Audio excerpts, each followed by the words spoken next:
Vamos dar continuidade ao nosso curso de mecânica quântica e agora nós vamos iniciar o capítulo 2, né? Falando das ferramentas matemáticas da mecânica quântica. Então, agora o primeiro capítulo foi uma revisão de física moderna, né? Então, é uma coisa que você já havia estudado e a partir de agora a gente vai estudar realmente mecânica quântica, né? E isso começa com o estudo dessas ferramentas matemáticas, né? Sem essas ferramentas matemáticas você não consegue fazer a mecânica quântica, né?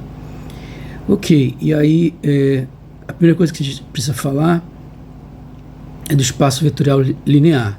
O espaço vetorial linear ele simplesmente vai seguir a receita de bolo do R3, né? Então o R3 é um exemplo de espaço vetorial linear. A diferença aqui é que o R3 ele eram aqueles vetorizinhos, né? E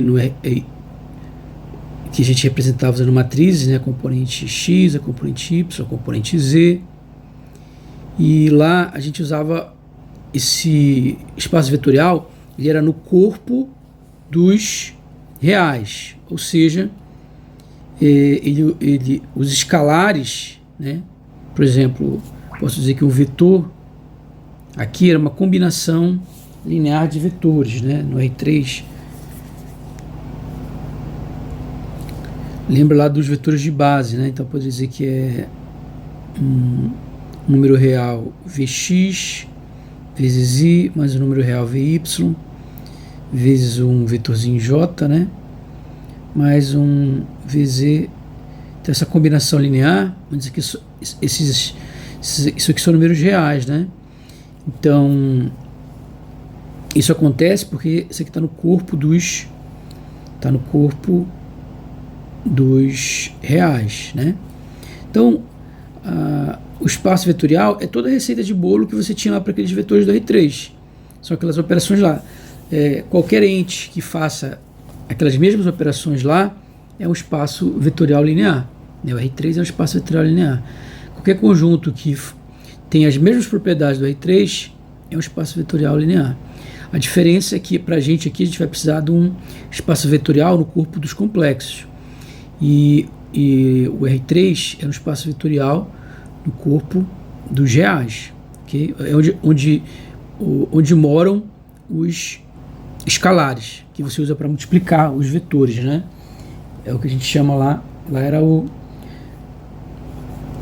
corpo dos reais, mas você pode ter aqui para a gente na quântica, a gente vai usar o corpo dos complexos. Então a definição, né, que a gente vai seguir é a do nosso livro texto, né? Então ele diz que o espaço vetorial linear ele é formado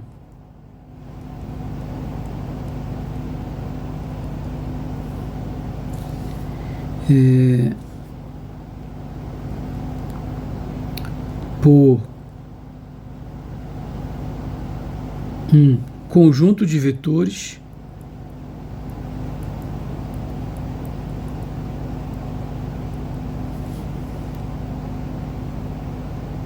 então, lá sei que psi, φ, x, né?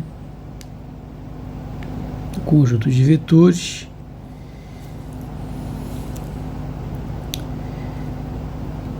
e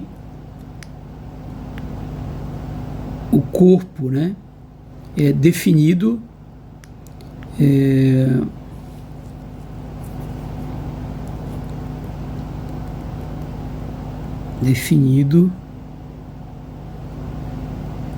no, vou colocar como, né,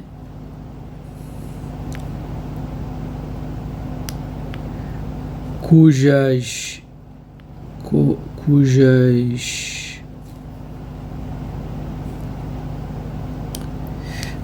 alguns de vetores, mas eu preciso de alguns escalares, né? E tá assim, como o livro coloca, um conjunto de escalares. Embora o conjunto de escalares não faça parte do conjunto vetorial, né? Essa definição é meio, mas tudo bem. Ele dá uma definição mais prática, né? E um conjunto de escalares. de escalares, né? E aí, quem são esses escalares? Como eu falei, se for o R3, que é o nosso protótipo de espaço vetorial linear, os escalares são números reais, porque ele é definido, diz que o jargão é dizer que ele é um espaço vetorial definido no corpo dos reais. Mas aqui, nosso espaço vetorial, que a gente vai precisar na quântica, ele é definido no corpo dos complexos. Então, para a gente, esses escalares serão números complexos, ok? A gente precisa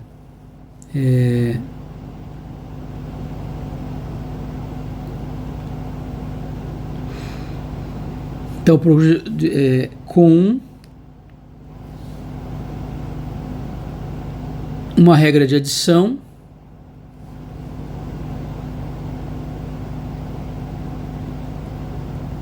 então a gente vai ter uma adição de vetores e produto por escalar.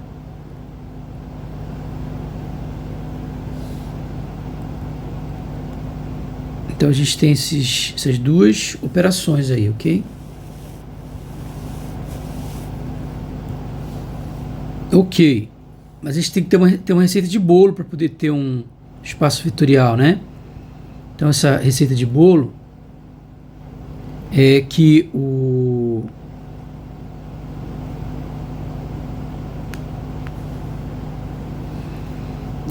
esse espaço vetorial ele tem que ter a estrutura de um grupo abeliano, né? Então o espaço vetorial tem a estrutura de um grupo abeliano.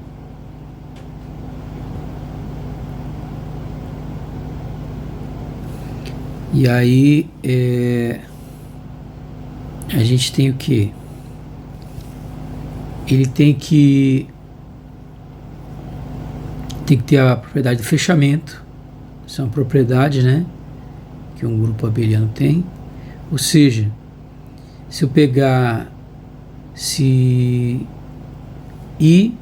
psi e φ pertencem, né? Se psi e φ pertencem ao espaço vetorial, vou simbolizar assim, ó, espaço vetorial. Então, isso implica que a soma de psi e φ também pertence ao espaço vetorial. Para a gente saber do que a gente está falando, eu vou colocar aqui, ó,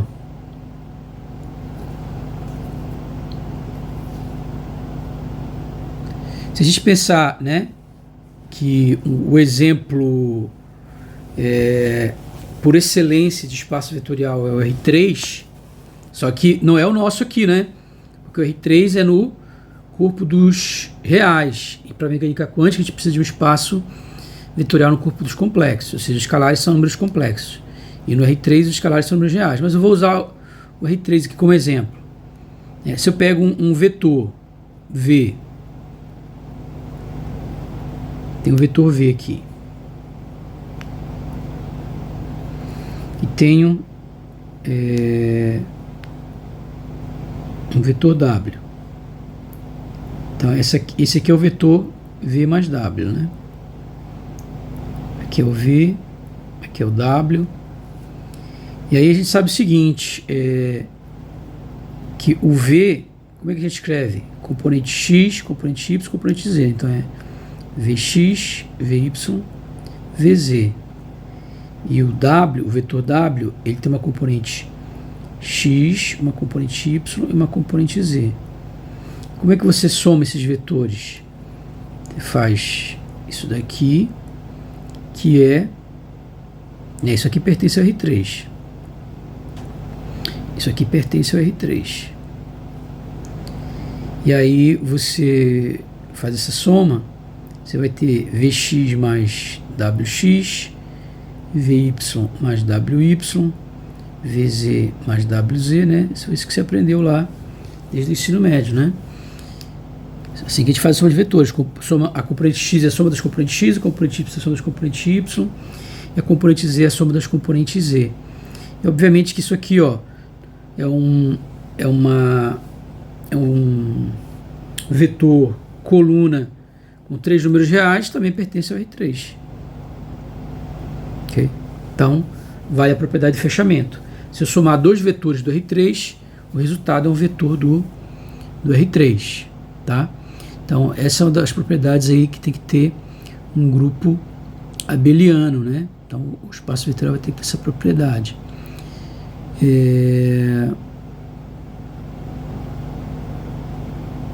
Outra propriedade que você precisa ter, além da propriedade do fechamento, né? É a propriedade da comutatividade. Comutatividade.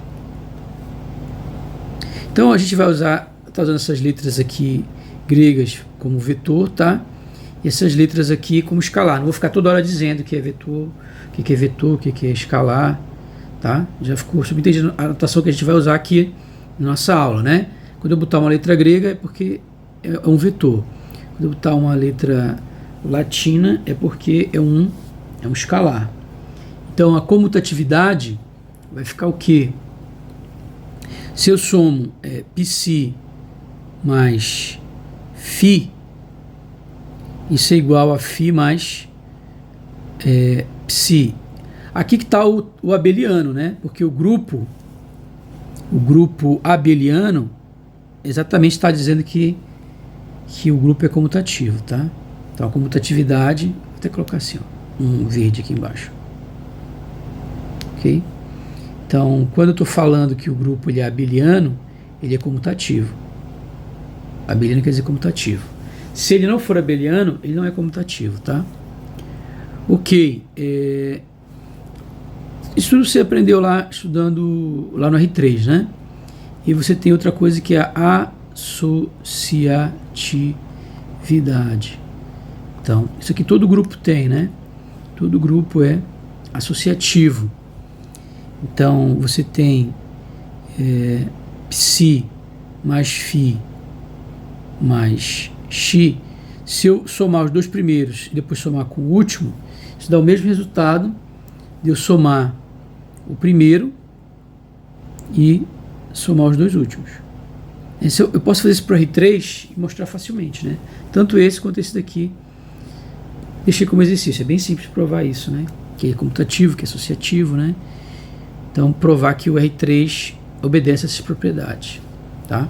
Ou seja, você tem uma... isso aqui basicamente para a gente é uma matriz, né? Se eu somo uma matriz com outra matriz, a soma de matrizes é comutativa, né? O produto matricial não é comutativo, mas a soma matricial é comutativa. E a soma matricial é associativa, né? Então, se você lembrar de matrizes lá. Outra coisa que você vai ter é a existência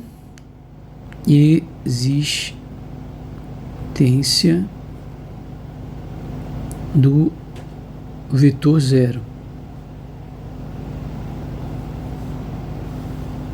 E como é que é isso aí? Esse vetor zero, ele é um vetor que, se eu somo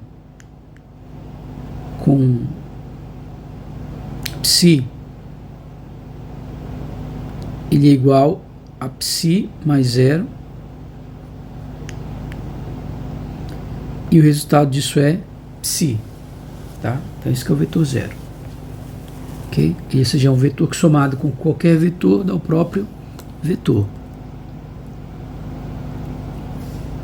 E uma outra propriedade é a existência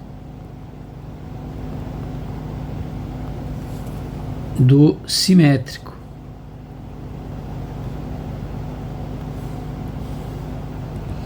Então, todo vetor vai ter o seu simétrico. Quando eu somo um vetor com o simétrico, é a mesma coisa que somar o simétrico com o vetor. E o resultado é sempre o vetor zero. Ok? Então, isso aqui é bem fácil também de demonstrar, né? Quem é o vetor zero? É só botar um monte de zero aqui. Se eu somar isso com qualquer Pensar de forma matricial, vai dar a própria matriz aqui, né? Mesma coisa se eu somar aqui 2 menos 3, eu vou colocar tudo positivo. Poderia ser negativo, só trocar o sinal, né? Tá negativo aqui, vou colocar. Você tem aqui 2 menos 3 e 7. Quem seria o simétrico? É trocar o sinal. Menos 2, 3, menos 7. Se eu somar, vai dar 0, 0, 0. Né? Então, a soma de um vetor com o simétrico dá o vetor 0. Ok? Então, todas as propriedades aqui são propriedades que todo espaço vetorial tem que ter. Percebe que eles estão seguindo a receita de bolo aqui que existe para o espaço vetorial R3. O R3 ele é aí o modelo a ser seguido, né, para você tirar essas propriedades para definir outros espaços vetoriais, né? Certo? Porque álgebra linear em geometria analítica você estudou, né? O conjunto das matrizes forma um espaço vetorial, conjunto lá de funções periódicas, conjunto de funções contínuas, tudo isso vai formando, tudo isso forma espaços vetoriais. Tem uma infinidade de espaços vetoriais que você pode pensar, né? Ok? Além disso, você tem que ter propriedades aqui relacionadas ao produto por escalar.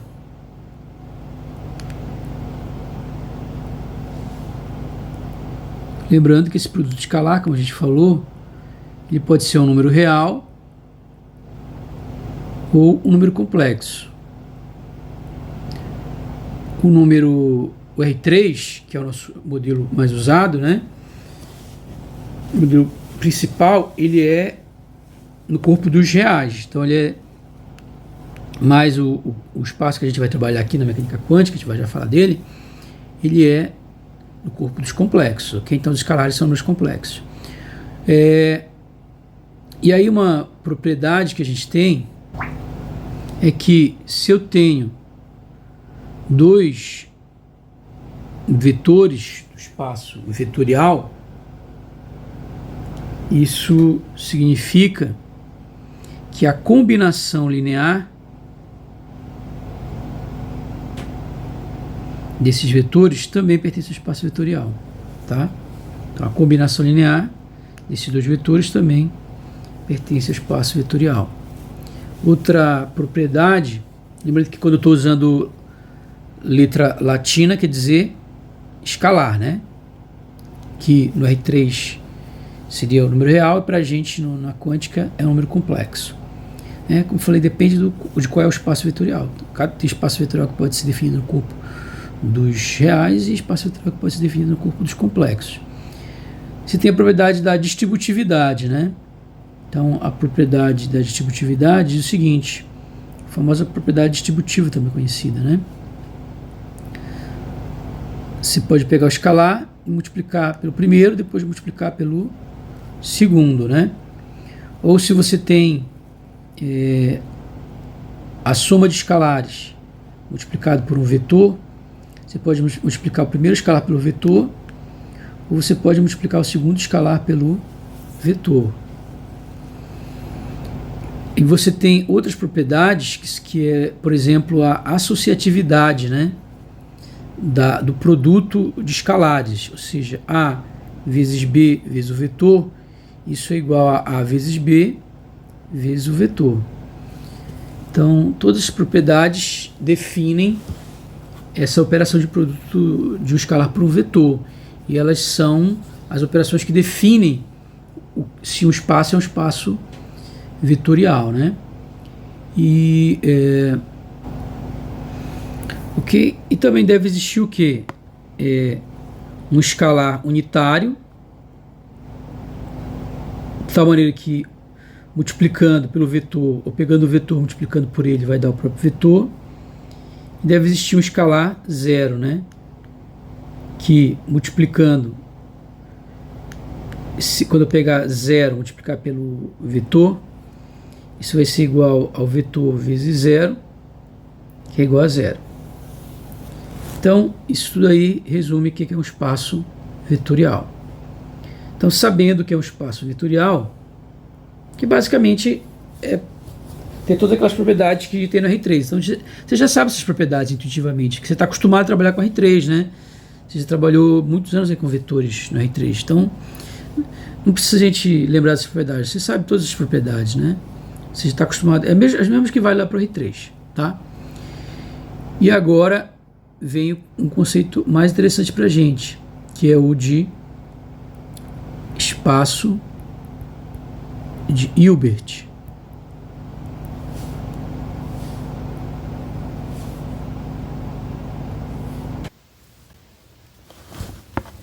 Bom, se você não lembra nada de vetores, o ideal é que você faça uma revisão, né? Mas pensando em quem não lembra de... Deixa eu só relembrar um conceito aqui, né? Quando você tem um vetor e você multiplica por um escalar, digamos que eu tenho aqui um vetor. Digamos que esse vetor seja o vetor, eu sei, 2, menos 1, 0. Sei, menos 3 aqui. O que acontece se eu multiplicar esse vetor por 2? Ele vai ficar 2 vezes maior, né? Então, digamos que isso aqui seja o vetor W, que seja 2V. Como é que ficaria esse cálculo? Ele multiplica cada, digamos que seja lá 6, vou colocar aqui 5 menos 3. Ele simplesmente vai multiplicar cada um dos... Vai multiplicar cada um aqui dos elementos da matriz, né? Vai ficar 10 menos 6, 0, né? Só que o que a gente observa sempre é que o produto por escalar, ele nunca altera, né? Lembra disso aí, né? Ele nunca altera a direção do vetor. Ele altera o módulo, né? Porque vai ficar 2 vezes maior aí. E ele pode alterar também o sentido, né? Porque, por exemplo, se eu multiplico por menos meio, se eu multiplicar por menos meio, o vetor vai ficar assim, né? Ele vai inverter e vai ficar... O meio torna ele menor. É chamado de vetor A aqui, digamos. Esse vetor A. Para usar a nomenclatura que a gente está usando aqui, né? Vou usar φ. Chamar esse vetor aqui de psi.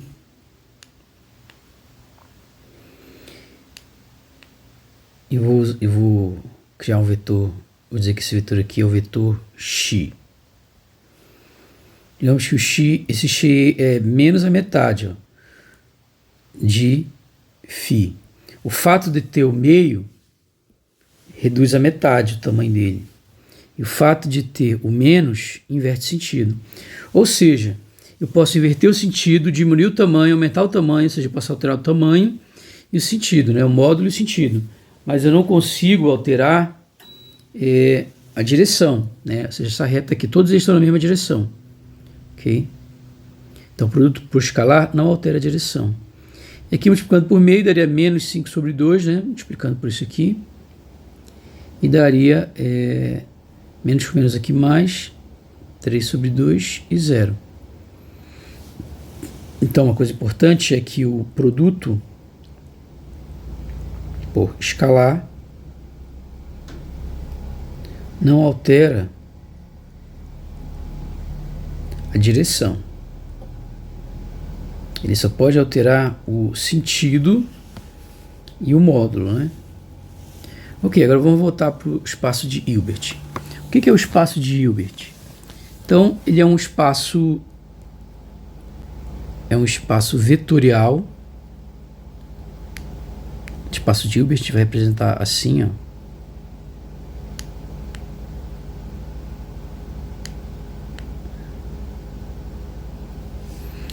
Então, o que é o espaço de Hilbert? É um espaço vetorial linear. Então ele tem que ter todas essas propriedades que a gente viu aqui, tá? Ele é um espaço vetorial linear, ou seja, ele imita aí o R3. Ele tem todas as propriedades que o R3 tem. E também tem algumas outras propriedades que o R3 também tem, né? Ele é separável.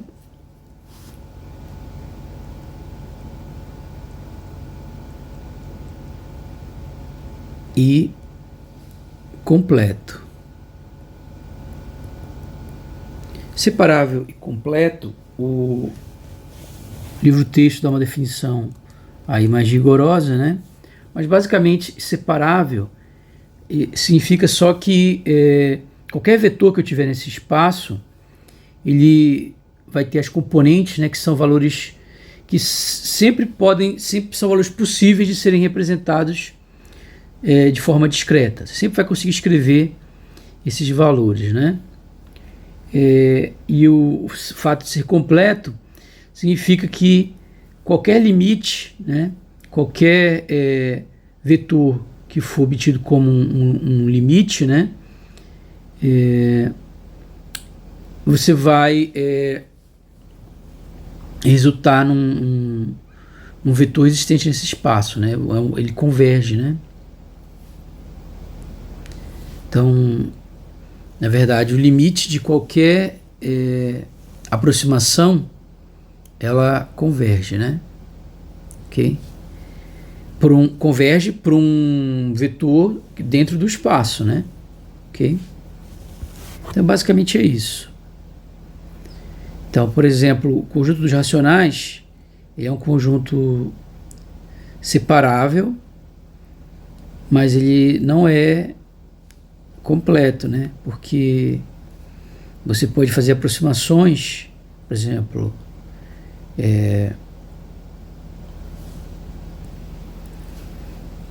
eu posso representar ele por 1, depois por 1.4, né? E assim por diante.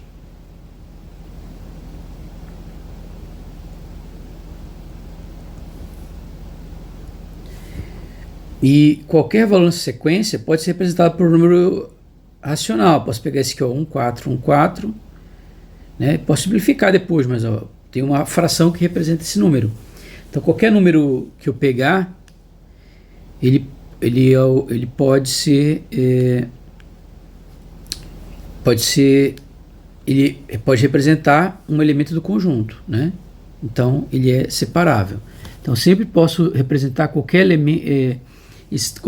elemento desse como representar uma forma discreta, né?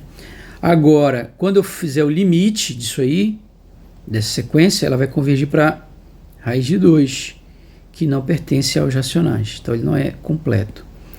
Então significa que ele é separável porque qualquer vetor que eu pegar aí dentro, ele pode ser representado, né, aí por uma aproximação discreta. E se eu tiver qualquer aproximação que eu tiver quando eu faço o limite, né, no infinito, pegando infinitos termos dessa série, ele vai dar um valor que sempre vai estar dentro do espaço de Hilbert, ok?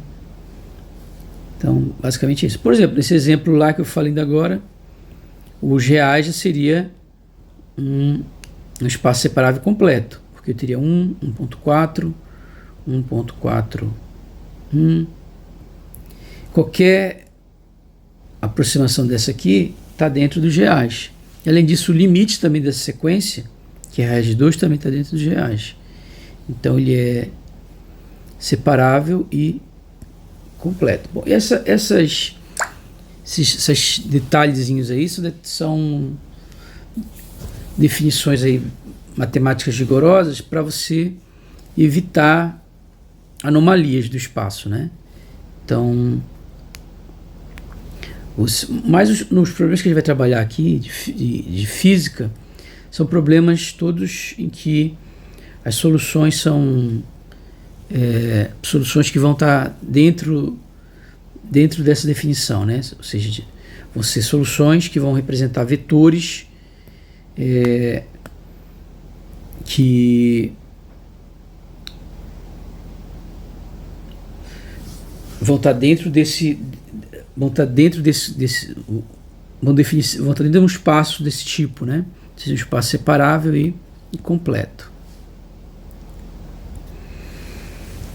Ou seja, a bem da verdade, a gente pode simplesmente ignorar essas filigranas matemáticas, né? Isso é mais questão dos matemáticos, que eles gostam de ser bastante cuidadosos, né? Então, garantir todas as condições para que tudo ocorra bem, né? Certo? Mas a grande verdade é que os problemas que a gente vai resolver, todas essas condições são verificadas, né? Então a gente não precisa muito se preocupar com isso, ok? Ninguém vai propor aqui nenhum tipo de vetores aqui bizarros, aqui absurdos, né? Que vão fugir,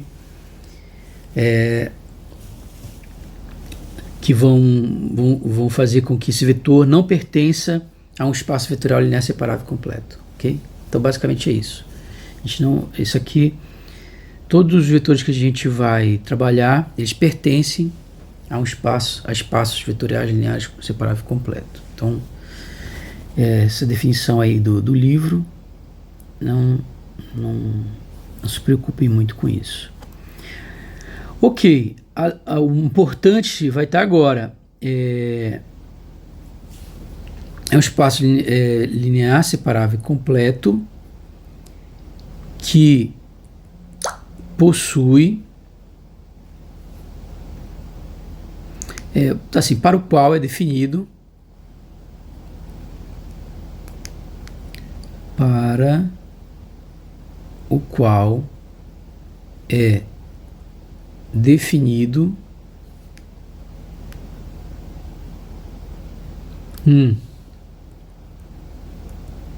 produto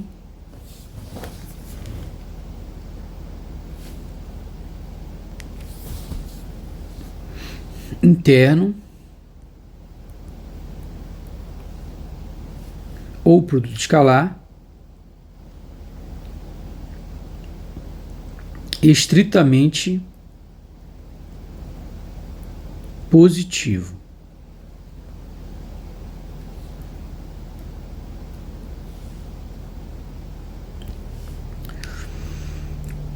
Ok. E aí, vamos ver as características desse produto, então. Depois entender por que é extremamente positivo. Então, a primeira coisa é que a gente vai denotaremos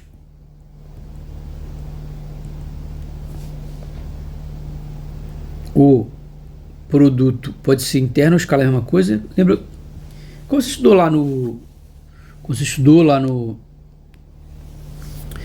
em geometria analítica, era a mesma coisa, né? Você podia chamar de produto escalar ou produto interno. Então, nós teremos o produto escalar, vou ficar alternando aqui, ou interno, né?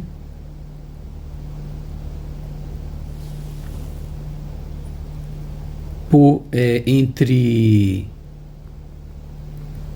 os vetores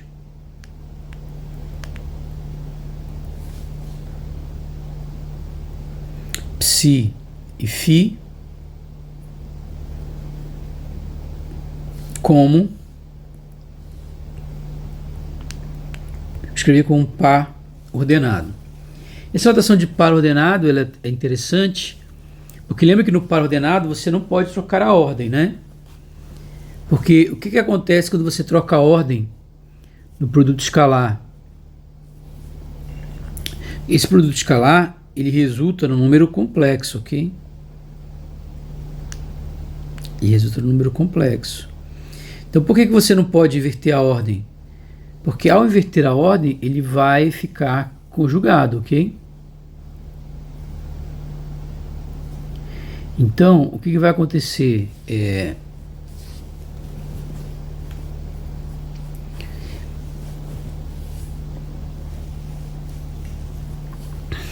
vai acontecer o seguinte, ó, quando eu fizer...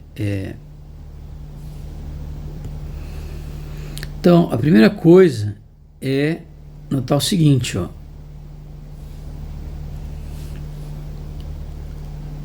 O produto escalar, ele é esse complexo, né? Ele é tal que se eu troco a ordem aqui, eu tenho que fazer o conjugado, ok? Se eu troco a ordem no produto escalar, eu tenho que colocar o conjugado. Então percebe que ele é diferente, né? Ou seja, isso daqui é diferente disso daqui, ó.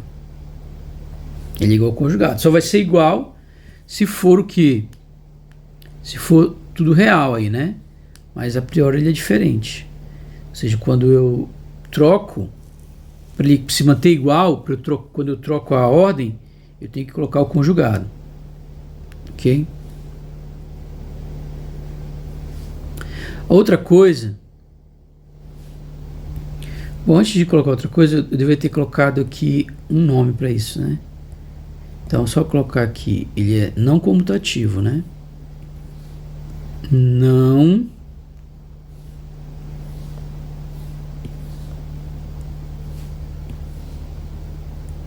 comutativo. Ok? Segunda coisa, uma coisa importante é que ele é linear no segundo fator.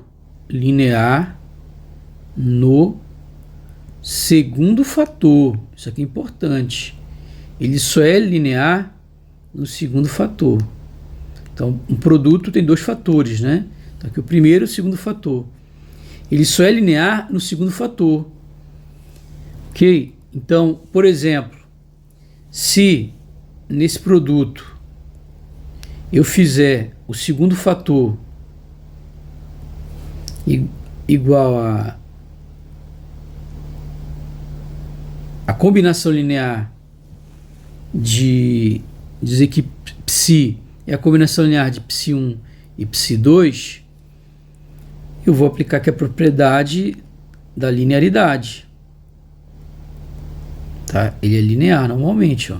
Então vai ficar A psi φ1 mais B psi φ2. Normal. Agora, qual é o problema? Aqui você tem que ter atenção que no segundo fator, no primeiro fator, ele não é linear, ok? Ele é antilinear. Então aqui eu vou... Uma propriedade que você vai ter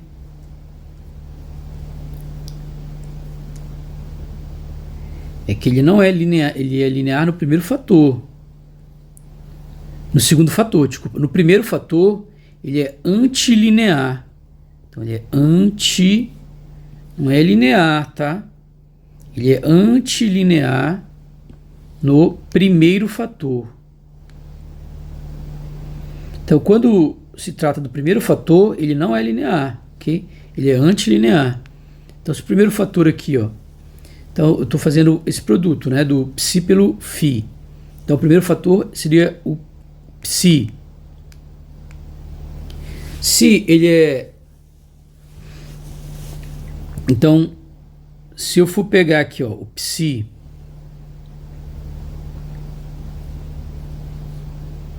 e substituir por uma combinação linear, ou seja, o primeiro fator, o resultado agora não é isso aqui, ó. Se eu fizer isso aqui, está errado, né? Lá na álgebra linear, você estudou que dava isso aqui. É porque lá tudo era real, né? O correto aqui, ó, é o complexo conjugado. Então, quando um coeficiente ele sai do primeiro fator, ele sai conjugado. Então, escalares saem conjugados do primeiro fator. Então isso aqui está na definição aqui de produto escalar, o produto interno. Além disso, esse produto ele é estritamente positivo, né? Então, como ele é estritamente positivo, significa que, quer dizer estritamente positivo? A gente sabe que o produto escalar, nem lá no, que era um caso mais particular, ele dava positivo, né? Aqui, quando eu faço esse produto escalar, inclusive ele dá um complexo, né? Então, complexo não é positivo nem negativo. Então, complexo não é positivo nem negativo. Como é que eu vou falar que é extremamente positivo? Extremamente positivo é quando eu faço ele com ele mesmo. Então, ele obrigatoriamente vai dar um módulo ao quadrado que é estritamente positivo, né? Por quê? Porque se ele é positivo, ele vai dar positivo. Ele só vai dar zero onde a igualdade só ocorre para o vetor zero. Então, se eu pego dois vetores positivos, o produto escalar de dois vetores não nulos sempre vai dar um número positivo. Ele só dá zero se o vetor é o próprio zero. Ok? Na forma matricial, que a gente vai ver que isso não é só para forma matricial, tá? Mas para a gente facilitar enxergar, lembra que basta lembrar de álgebra linear, né? Na álgebra linear, uma função é um vetor, né? Uma matriz é um vetor, tudo é um vetor, né? Então, aqui um vetor não é necessariamente uma matriz, mas a maneira mais fácil de enxergar as coisas é pensando em termos de matrizes. Bom, se eu pensar em termos de matrizes, quem é isso daqui? Vamos pensar com matrizes, porque matriz é mais fácil de enxergar. Em termos de matrizes,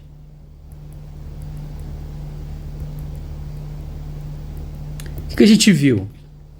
Um vetor, ele é um vetor coluna, né? Então ele tem uma componente 1, agora já não é um vetor 1 aqui, né? Aqui estava usando que era um vetor inteiro, né? Eu quero usar isso aqui. Pronto, eu vou colocar para não ficar... Vou chamar aqui de componente A, componente B.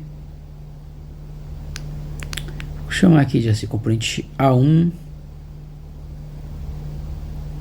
A2, até AN. Ok? Agora, quem é o psi? Na verdade, isso aqui seria o psi, né? Que é o vetor. Agora, o primeiro, esse aqui é o segundo, em termos de matrizes, o produto no produto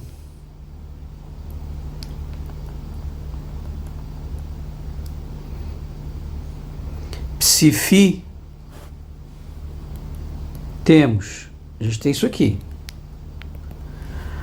E o que mais a gente tem? A gente tem o φ. Só que percebe que o φ não pode ser isso aqui, ó. Eu sei, B1, B2, até o BN. Porque se ele fosse isso, eu não teria nenhum produto matricial que me daria, esse produto matricial eu nem poderia fazer, né? Porque isso aqui ia ser uma matriz N por 1 vezes uma matriz N por 1 é impossível, né? Então, isso significa que para eu poder fazer esse produto como um produto matricial, obrigatoriamente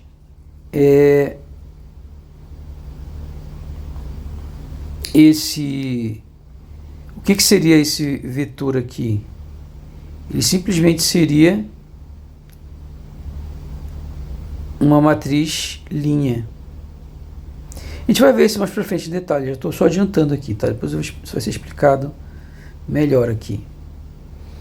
Só que além disso teria que ser conjugado, porque lembra que tudo que sai do primeiro fator sai conjugado. Então teria que ser conjugado. Ok? E aí sim é possível fazer o produto, né? Se eu coloco agora, faço aqui na forma matricial, isso aqui na verdade seria... Bom, isso aqui eu ainda vou... A gente ainda vai falar isso com calma.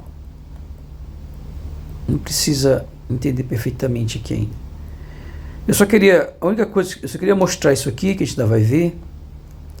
Então, na verdade, é isso, né? Esse que entra aqui no segundo fator, ele, na verdade, é um vetor coluna.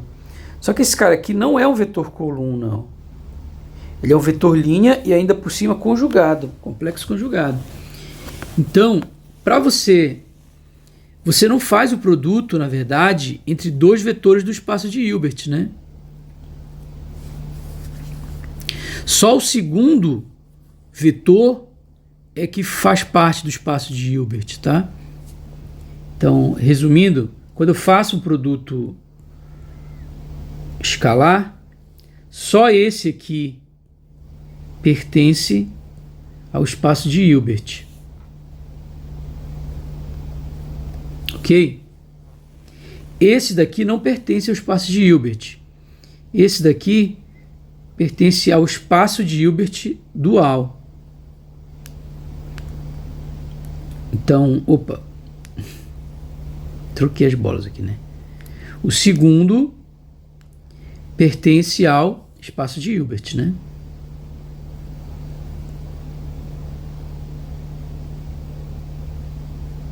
Como a gente falou, né? Que o primeiro é que sai conjugado, né?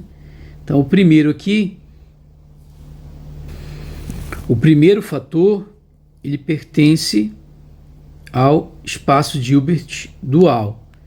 Então, o espaço de Hilbert dual, ele é diferente, ó, tá? Não é o mesmo espaço de Hilbert, ok? Você vê que, inclusive, eles não são iguais, né? Enquanto no espaço de Hilbert, se eu representar os vetores como matrizes coluna, no espaço dual eles vão ser matrizes linha, né? E é dual porque eu posso converter de um para o outro, né? Então, sempre que eu tiver um vetor no espaço de Hilbert, eu tenho um vetor correspondente no espaço dual, né? E vice-versa, para cada vetor no espaço dual, eu tenho um correspondente no espaço de Hilbert, né? Então, tem essa relação aí. Ok? Então, esse aqui eu tiro direto do espaço de Hilbert. Mas esse vetor aqui eu não tiro do espaço de Hilbert. Eu tiro lá do espaço dual. Ok? Então, vamos seguir do espaço de Hilbert dual. Ok? Outra definição importante é a de... Opa!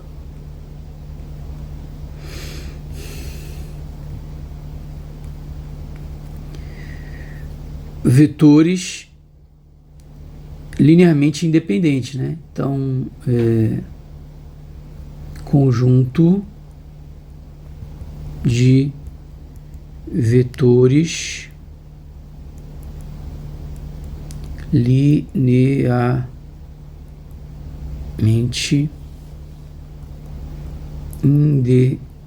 independentes.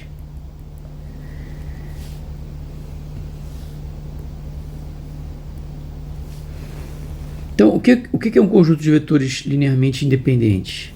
Então, imagine que eu tenho um conjunto de vetores, eu vou chamar aqui de LI, tá?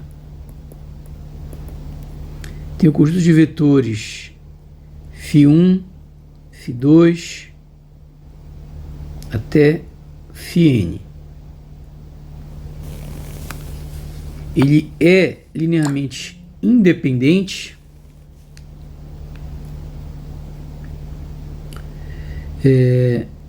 se e somente se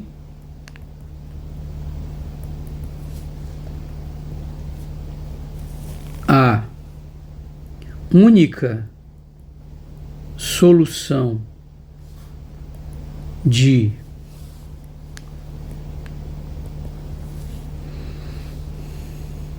A1 φ1 mais A2 φ2 mais AN φn igual a zero é A1 igual a 2 igual a se todos os, ou seja, se eu tenho uma combinação linear nula dos vetores, a única solução possível é se os coeficientes dessa combinação linear são iguais a zero. Ok? Então, por exemplo, se eu tenho, vamos pensar aqui, exemplo, no R3. No R3,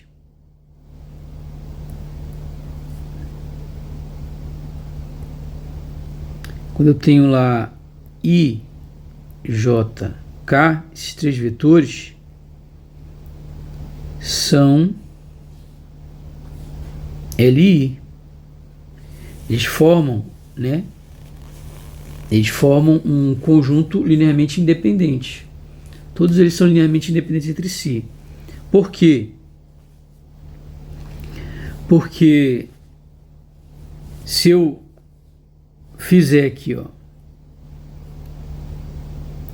AI mais BJ mais CK igual a zero, a única maneira disso aqui dar zero é se o A é igual a B, que é igual a C, que é igual a zero, que é o vetor zero, né? Quando é que esse vetor aqui dá zero? Só quando é o vetor zero, né? Não tem nenhuma maneira de eu combinar os coeficientes de tal maneira a dar zero, né? Agora, o que aconteceria se eu acrescentasse mais um vetor aí? Aí seria linearmente dependente. Vou primeiro... eu vou... Quando não é LI, ele é o quê? É LD, né? Então vou colocar aqui.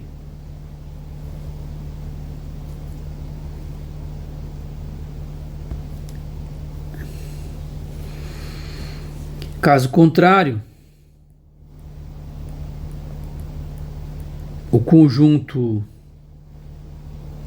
φ1, φ2 até φn é linearmente dependente. Então, vamos ver esse exemplo aqui. Então, LI. Agora, vou fazer um outro exemplo. Vamos supor que no R3 eu tenha os seguintes vetores aqui, ó. I, J, K, e o outro é o vetor I mais J. Ok? Então tenho aí 4 vetores. Eles são LD. É fácil ver isso. Então eu poderia escrever como A, I mais BJ mais C, K mais D e mais J. Isso é igual a zero. Então, eu posso dizer o seguinte, ó. Eu poderia fazer aqui o C igual a zero, né? E eu poderia fazer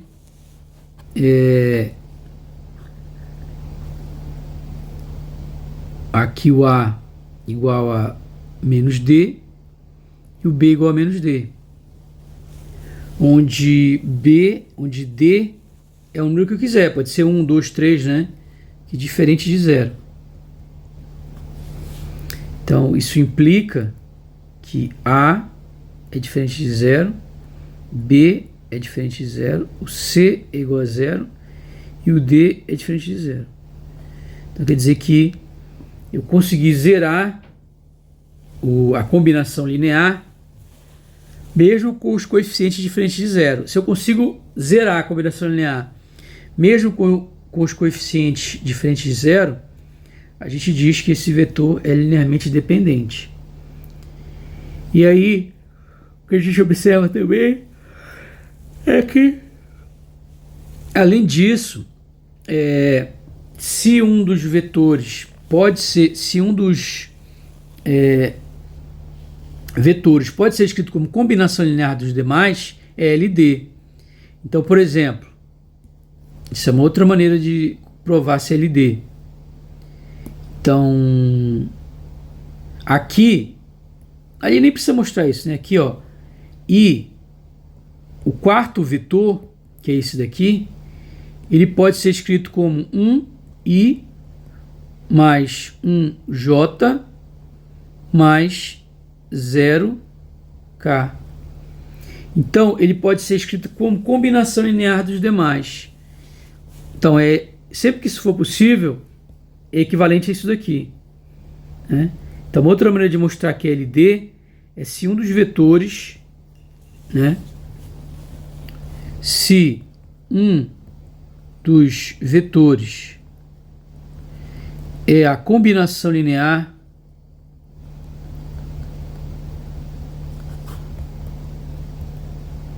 dos demais, o conjunto de vetores é LD, é linearmente dependente.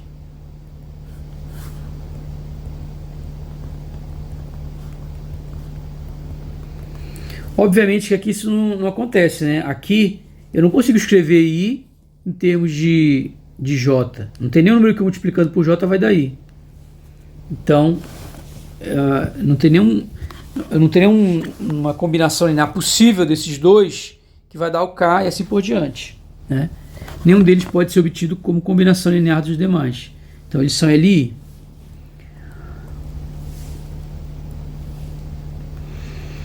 E aí, ele dá também o conceito de dimensão do espaço, né? O que é a dimensão do espaço? Então, a dimensão do espaço é o número máximo de vetores LI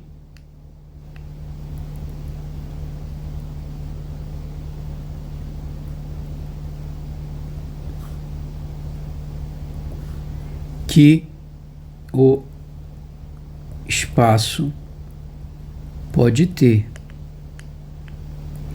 A gente acabou de ver um exemplo aqui, né? No R3, eu consigo ter no máximo 3 vetores LI. Se eu tentar colocar mais um vetor, como a gente tentou aqui, ó, obrigatoriamente vai ser LD. Porque esse novo vetor sempre vai poder ser escrito como combinação linear dos anteriores. Então, exemplo. R3, né? Do R3,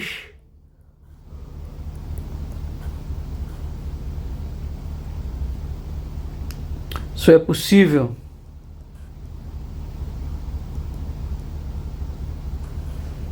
ter no máximo 3 vetores LI, como no caso de 3 vetores ali, né? I, J, K.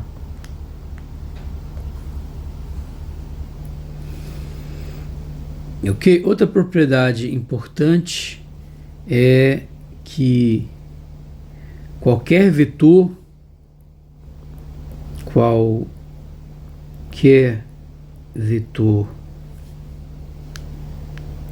do espaço é obtido. Então, o número máximo de vetores pode ter. Qualquer vetor do espaço é obtido, pode ser obtido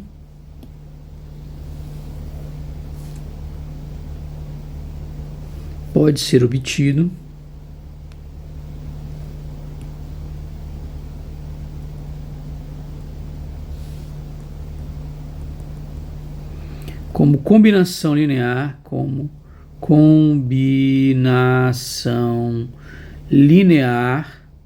Qualquer vetor do espaço pode ser obtido como combinação linear de quem?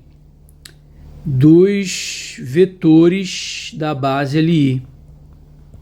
Dos vetores do conjunto, dos vetores do conjunto de vetores LI. Linear dos vetores LI, né? Então, se eu estou num espaço, né? Se φ1, φ2, φn é um conjunto de vetores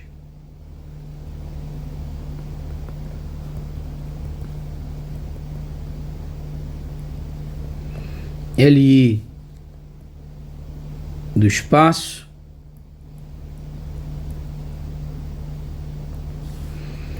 então qualquer vetor do espaço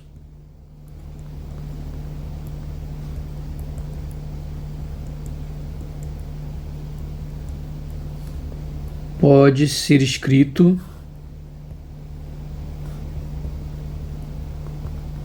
como uma combinação linear desses vetores, né?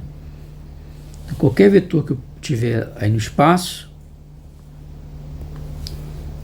qualquer vetor psi, vou colocar assim, do espaço pode ser escrito como uma combinação linear, ou seja, somatório de φ i vezes um coeficiente AI. E indo de 1 até n, né? Ou seja, A1, φ1, né? Mais A2, φ2, até AN, φn. Como exemplo, né? Eu posso pegar o R3 de novo. Então, no R3, nós temos esse conjunto aqui ali.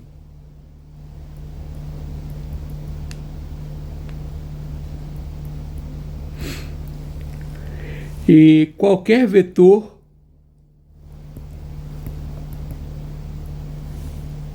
de R3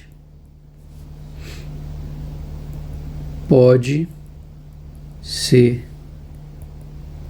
escrito, qualquer vetor, digamos,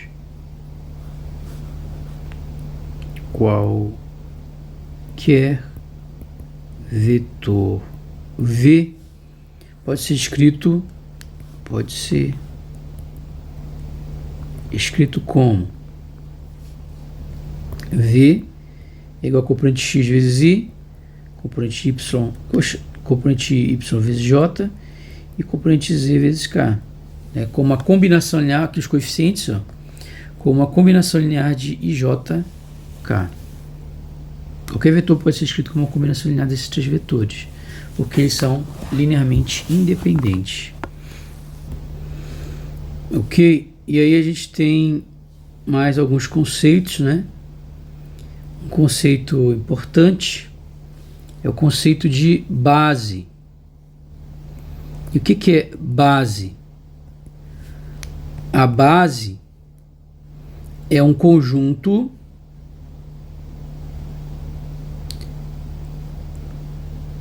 formado por vetores linearmente independentes. Então a base é um conjunto, vou colocar assim, base é um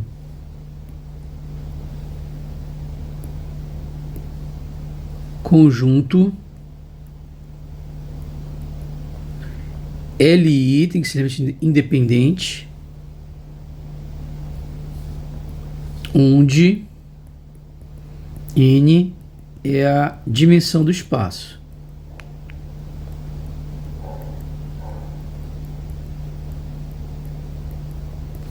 Ok?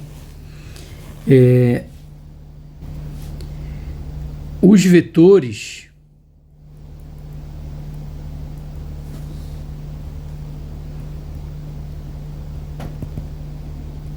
são chamados de vetores de base.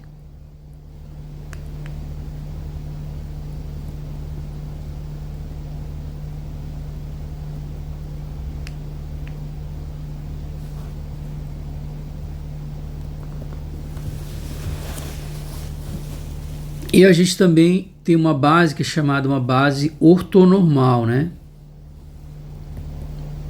A base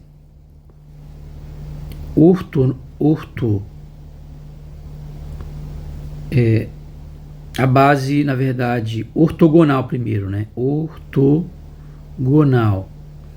A base, ela é ortogonal quando eu faço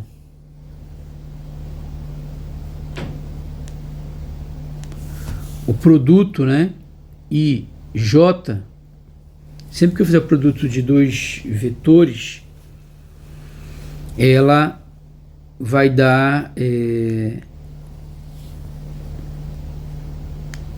zero se o I for diferente de J. Ok? Então a gente quer base ortogonal, né? Ou seja, produto, lembra lá do geometria analítica, né? Quando o produto escalar era igual a zero, é porque a base era ortogonal.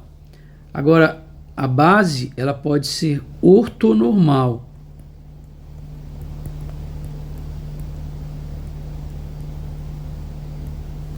Se o produto escalar for o delta de Kronecker, né? Ou seja, igual a 1 se 1 for diferente de J e 0 se I é igual a J, né? Ou seja, isso aqui é o famoso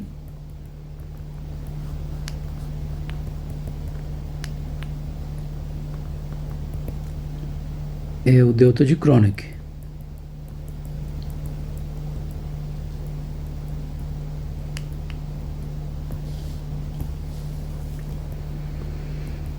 A base é completa se ela gera todo o espaço.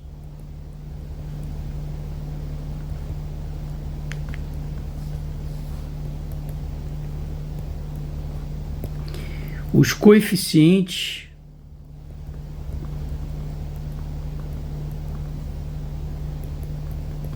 da combinação linear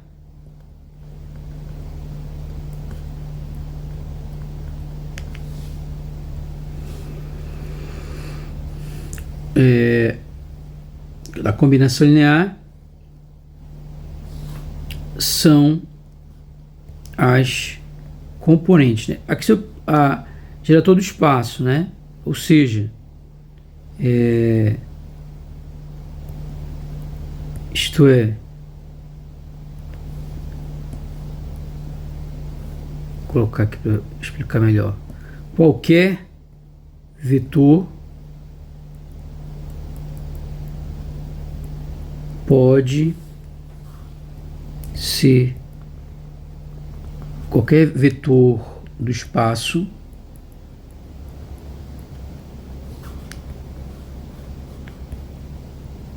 pode ser escrito como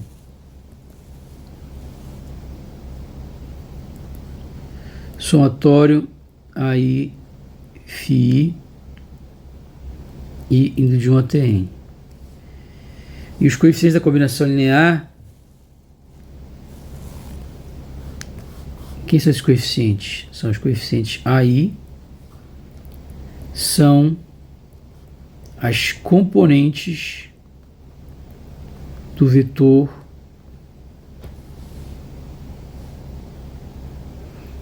psi, ok?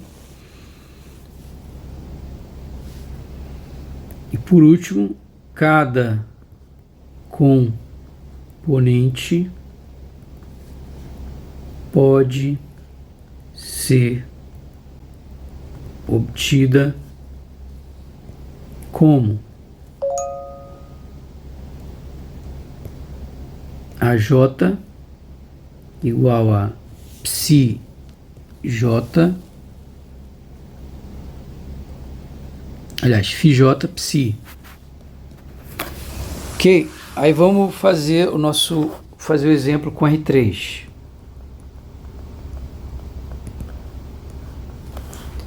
Então, eu vou pegar essa base aqui, ó,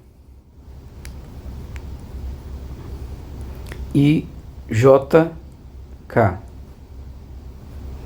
Essa base, ela é Li, então é uma base ortonormal.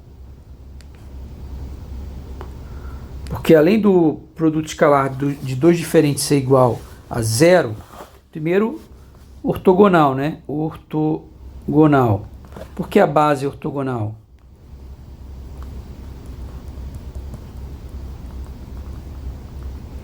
Então, o conjunto desses três vetores é uma base ortogonal.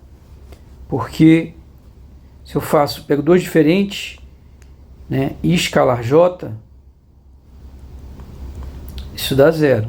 Se eu faço J escalar K, é zero, né? Se eu faço aqui J escalar K, é zero. Se eu faço K escalar I, isso dá zero. Porque ela é normal, a base é normal. Por quê?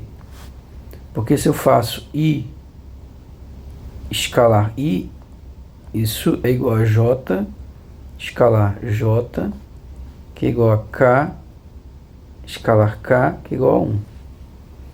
Ou seja, se eu pego dois vetores aqui de base, digamos que eu escrevo isso aqui como sendo E1, vou colocar como Φ1, Φ2 e Φ3.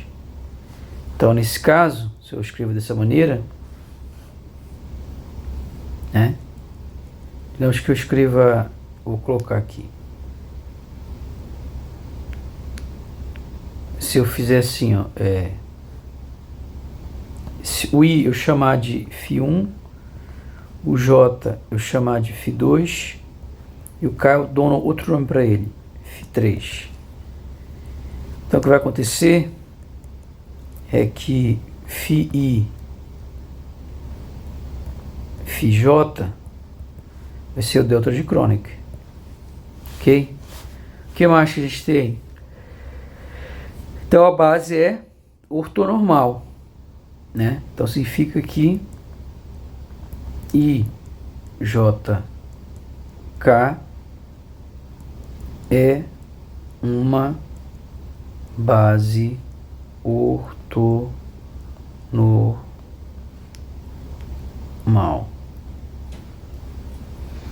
Ok. E aí a gente tem o seguinte, base completa é aquela que gera do espaço. Então, essa base completa, né? Porque qualquer vetor de R3, digamos AI mais BJ mais CK. Eu vou colocar assim, aproveitar como a gente está fazendo mesmo, A1 Φ1, que é o I, ó, mais A2 Φ2, que é o J, mais A3 Φ3, que é o K. Isso aqui é um vetor, né?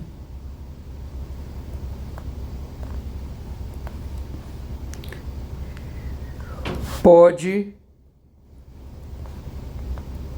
ser escrito como combinação linear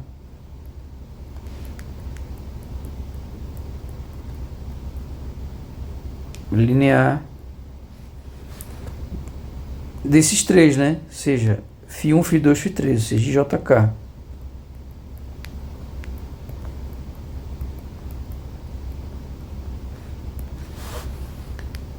O que mais que a gente tem? Por outro lado,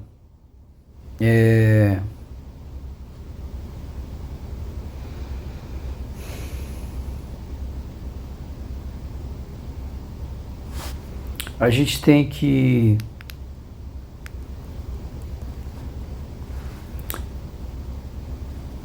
as componentes, ó. Como é que eu acho uma componente dessa? Para encontrar a componente, eu posso simplesmente, por exemplo, se eu quero a componente I, como é que eu faço? Basta eu fazer a componente do I, né? Que é o A1 aí, né? Então, se eu tenho um vetor aqui, ó, V igual a... Eu tenho um vetor V igual a A1I mais A2J mais A3K, né? Como é que eu vou achar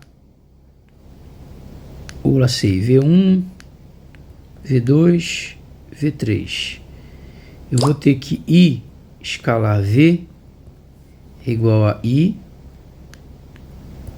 escalar V1I mais V2J mais V3K. Aí vai dar o que aqui? I escalar I é igual a 1, I escalar J igual a 0, I escalar K igual a 0. Então vai dar V1, que é exatamente a componente, primeira componente. Então, para você achar qualquer componente, você tem que fazer o produto escalar com aquele versor que acompanha aquela componente. Então, se eu tenho um vetor que é o somatório e indo de 1 até n, nesse caso seria 3, onde eu teria AI Φi, como é que eu encontro? É só fazer o produto escalar, né? De Φi, de Φj por Φ. O que isso vai dar? Vai dar, exatamente, vai zerar todos eles, né? O único que não vai dar zero é exatamente o AJ. Então, né? No caso que seria 3, né? E aí, se eu quero encontrar qualquer uma das componentes, é só pegar o vetor que acompanha aquela componente e fazer o produto escalar com o vetor. E aí eu chego na componente, que é exatamente o que ele falou aqui. Ok, então com isso a gente encerra essa aula. Na próxima a gente continua com essa revisão de matemática para a mecânica quântica.